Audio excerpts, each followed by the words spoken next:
So this is notes and examples for section 12.1.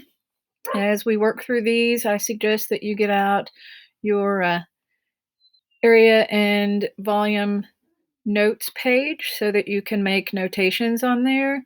And if you have them, look at the blank examples page because we're going to go through the example problems as well. So with this particular section, there's a lot of information because this is our first section on surface area and volume. So we're going to start with the surface area and volume, and we're going to go through the information for prisms. So surface area, volume, and prisms is what we're going to work through. So the surface area and volume of prisms. So as we're looking at the notes in the surface area section, you're going to see that we have this definition of something called a net. It's a two-dimensional representation of all the surfaces. So in other words, you've taken apart a three-dimensional object. So this is the net for the object that's below here. This is what is known as a rectangular prism, and this particular one is a cube. It's made up of a series of squares around the surface, and then we have a square for the top, and we have a square for the bottom. So if you put it all together, this becomes the shape below it. The lateral area is these surfaces that go around. So this is our lateral area. And the overall surface area is the sum of all of the faces. So this is the sum of the lateral area and the area of the bases. So it's our base areas. Make that a little better. Plus our lateral area.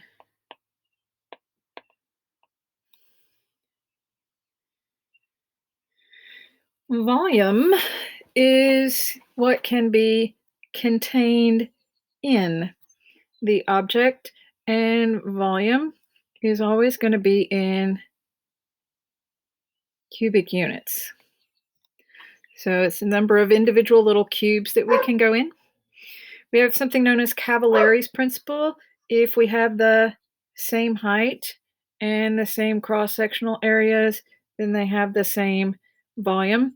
So we can essentially use this to say that the volume is equal to the cross-section area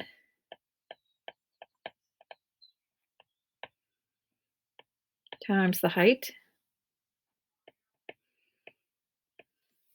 Volume congruence, if they're congruent, then they have the same volume.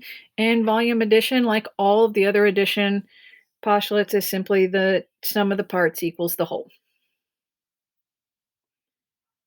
So let's start with our prism vocabulary. So the key to a prism is that it has two congruent faces. So if you have two that are opposite each other that are the same, but different from all of the others, these two would be your congruent faces. These are known as your bases. So when we're looking at them, if I have two congruent faces opposite each other, those are the bases.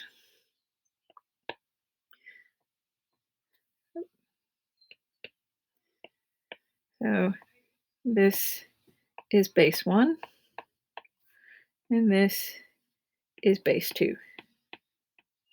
So in this one, I have my first base, and I have the second. So there are always two of them in a prism.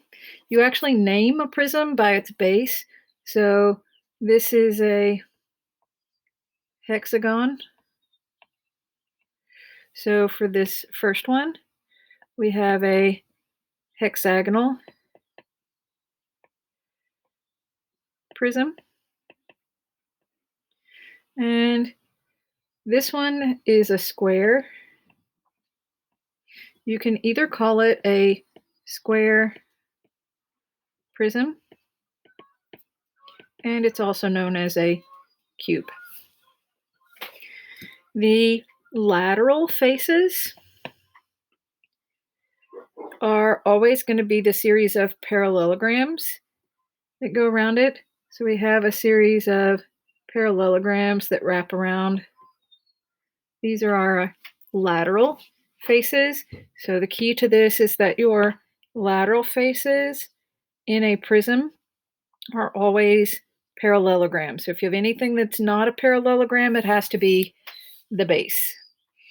And then we have the altitude or the height of a prism. So this is always going to be a perpendicular distance between the bases. So sometimes it will be drawn inside and sometimes it will be drawn along an edge. So the height of our prism, I usually do this H with a little letter P to indicate that it is for the prism, because we're going to see that there are more than one heights and our objects. So the bases are our two congruent faces. Our lateral faces are always parallelograms, and our height or altitude is the perpendicular distance between the bases. So we're going to be working with formulas. And we have two formulas. We have the surface area and we have the volume. And the key to this is we have formulas within formulas. So be careful, because capital letters are for formulas.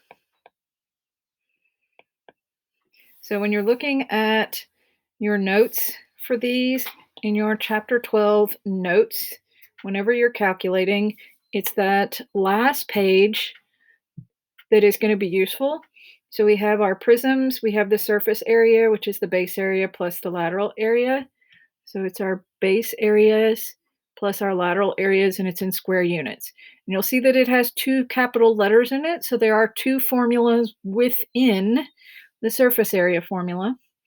And the volume is that base area times the height of the prism. So notice that little subscript P, that means we're working with the height of the prism, the distance from base to base. So the height of the prism is from base to base. To help you out with this, our formulas for capital letter B and capital letter P use the information at the bottom of that notes page. So for each shape, you're going to have to identify the base shape. Is it a circle, a triangle, an equilateral triangle, a square, a rectangle, a trapezoid, or a regular hexagon? There is a formula to calculate the area for that. And you notice that some of these have H in them as well. So this is the height of the triangle or the height of the trapezoid, which is different than the height of the prism. So be careful, because we're working with more than one height, because we're working with more than one object. And then we have the perimeter formulas as well. Be careful with the triangular ones, because you may have to use Pythagorean's theorem to find missing sides. So leg squared plus leg squared equals hypotenuse. And it turns out that our legs are the base and height that we use in the area formulas.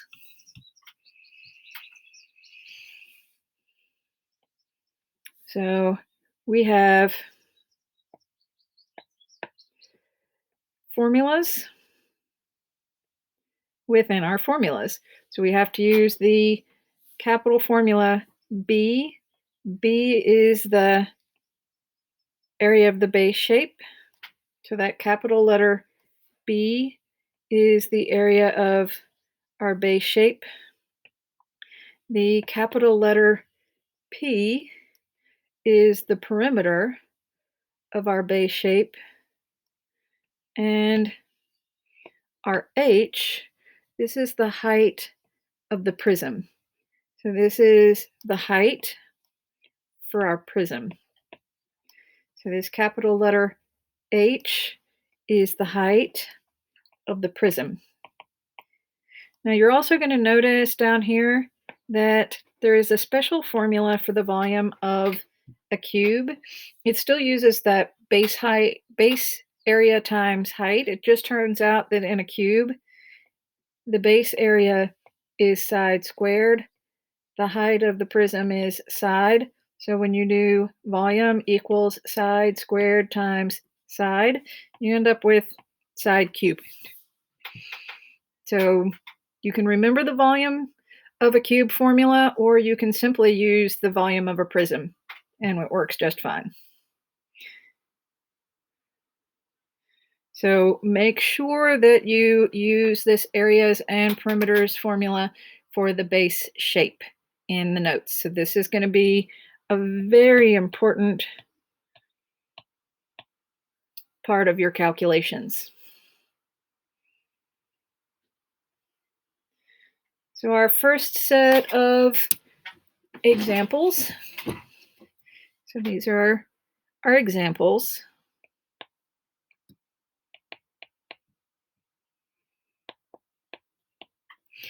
This first part is going to use our vocabulary. So the first one wants to know what kind of the figure is each base. I'm actually going to answer this part first. What kind of figure is each lateral face?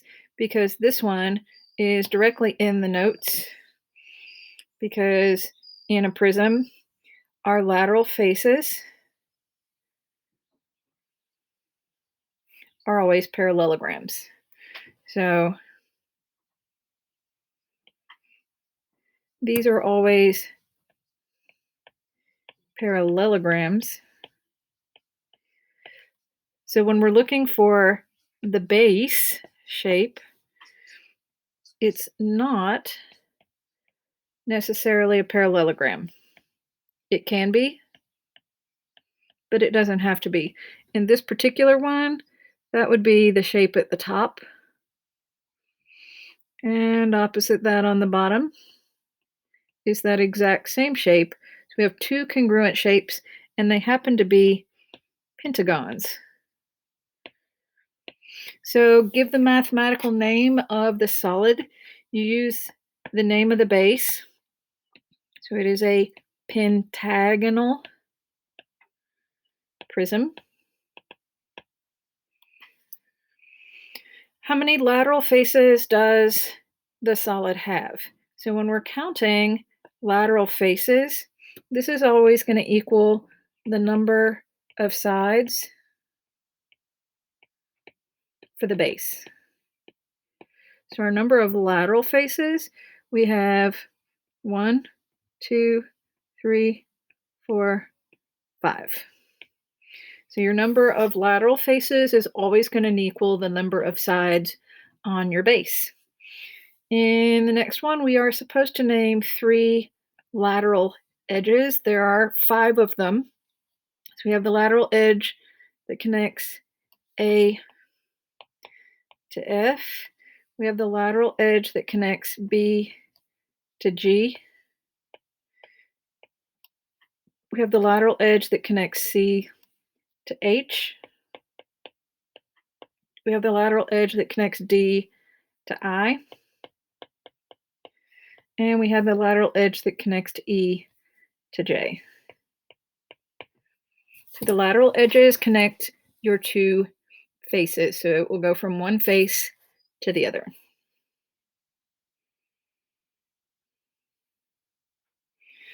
So we're going to use this net to name the solid.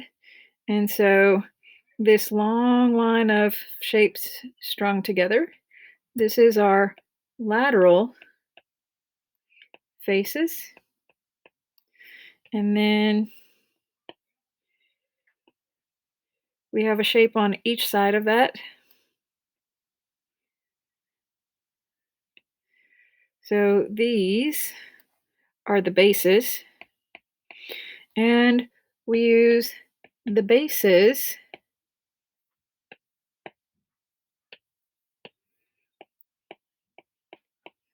to name. So these happen to be pentagons. So this is a pentagonal. And since there are two congruent bases and our lateral faces are parallelograms, this is a pentagonal prism.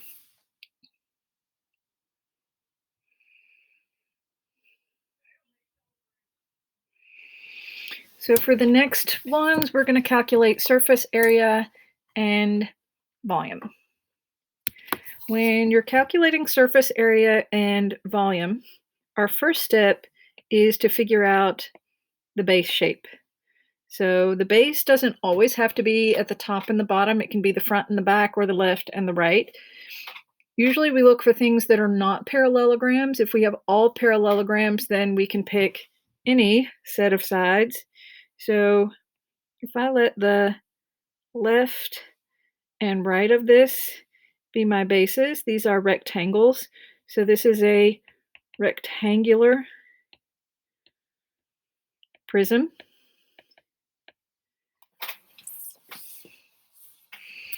The next task is, now that I know what I have, so I have a rectangle in problem 7, I can use my formulas for the base area and the base perimeter.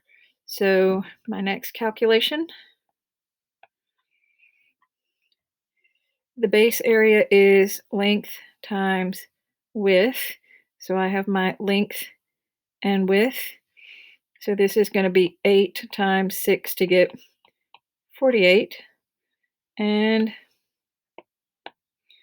my perimeter is going to be 2 lengths plus 2 widths. So this is 2 times 8 plus 2 times 6. So this is 16 plus 12 to get 28. Now that I have these calculated, I can now calculate my surface area and volume. So I have my surface area, which always uses the number 2. I multiply that by my base area of 48. And then I'm going to add in the perimeter, which is 28. And that is going to be multiplied by the height of the prism. So if my bases are the left side and the right side, the height of the prism will be the one that connects them. So the height of the prism always connects the bases. So the height of this prism is 12. So now I need to do some calculating to get the surface area. Let me break out the calculator here, and we're going to do 2 times the base area of 48 plus the perimeter of 28 times the height of the prism, which is 12. And this is 432. And don't forget your units. Everything here is measured in inches, and this is always in square units. So we have square inches. And now for the volume. Our volume uses that base area again. So we're using the base area of 48, and we're going to multiply it by the height of our prism. So that's the 12. So once again, we need to calculate. So we're going to do the base area of 48 times the height of 12, and we get a volume of 576. And be careful, because our volume should always be in cubic units. So our units are inches, and these are cubic. One thing about problem 8 is this right angle symbol was left off. So step 1 is to figure out the shape of the base. So sorry about that. So if we look at this one, the base shape is going to be the triangle on the front and the triangle at the back. So this is a triangular prism.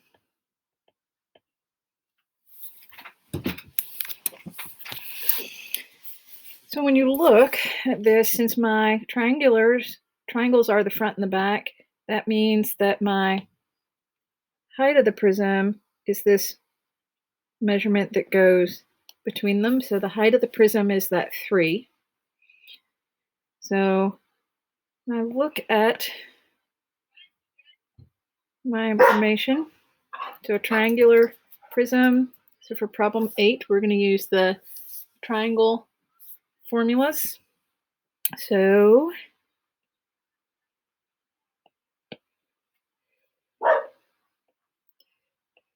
the area formula is 1/2 times the base times the height of the triangle. So we have the base of the triangle and we have the height of the triangle. So this is 1/2 times 3 times 4 to get 6. Our perimeter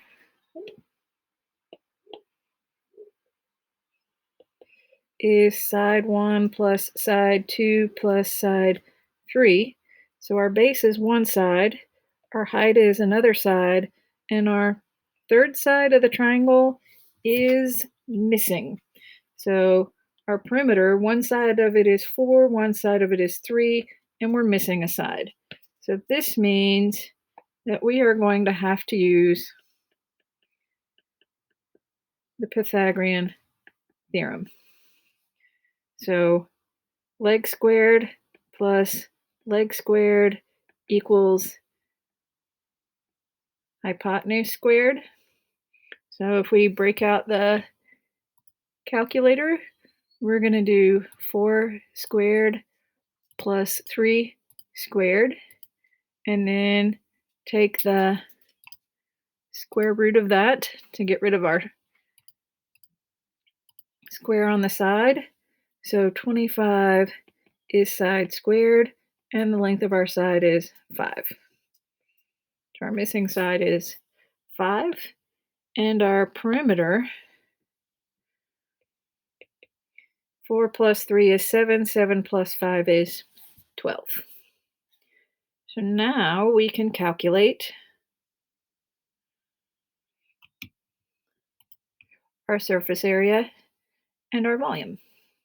So let's start with the surface area.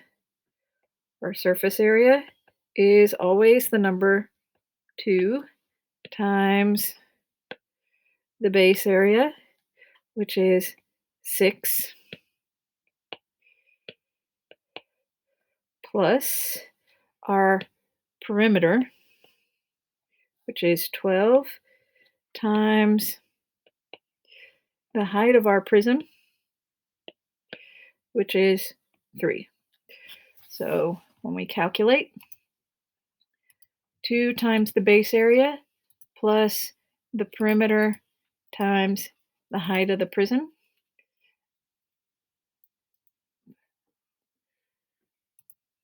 Uh-oh.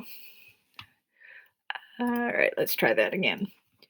2 times the base area plus the prism times the height of the pyramid. We get 48. Everything is in inches, and we use square units.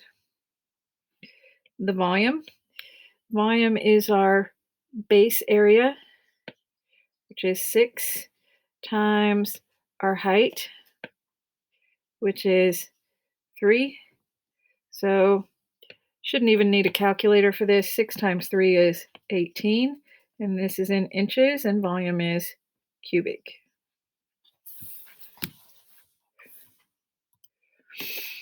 So we have 2 more examples. Once again, you're going to need to rely heavily on your notes. So this formulas section of your notes, and with our surface area and volume formulas. So make sure you're using your notes. So when we look at problem 9, every surface is exactly the same. Every surface is a square. This is, you can either call it a rectangular prism or a cube. If you look back at your notes on the formulas page, you will see that the surface area of a cube is 6s squared. That's because we do 2 times the area formula plus the perimeter formula times the height. So this is 2 side squared plus 4 side squared to get 6 side squared. So our surface area is 6 times the length of a side squared, and our volume is the length of a side cubed. And when we look at this particular one, all of our sides are 6. So when we fill that in, we're doing 6 times 6 squared, and we're doing 6 cubed. So 6 times 6 squared and 6 cubed actually turn out to be the exact same number, but they are not the exact same answer. This is why the units are so important. Our surface area and volume are the same number, but they are not the same answer because surface area is in square units and volume is in cubic units. So we have square centimeters and we have cubic centimeters. Problem 10, the non-parallelogram shape that we have here is a trapezoid. So this is a trapezoidal prism. So we have a trapezoid at the top or at the front, and we have a trapezoid at the back. So we're working with a trapezoid for problem 10.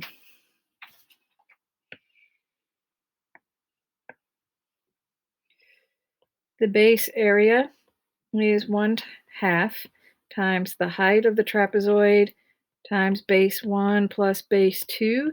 The bases are the parallels, and the height is the perpendicular distance between them. So this is going to be 1/2 times 6 times the sum of 6 and 12. So 1/2 is 0.5 times the height of 6 times our sum of the bases, which is 6 plus, let's try that again, 1/2 times 6 times 6 plus 12, close the parenthesis. So this is 54. So that's my base area used in the surface area and volume. And now for the perimeter. The perimeter is the sum of all the sides.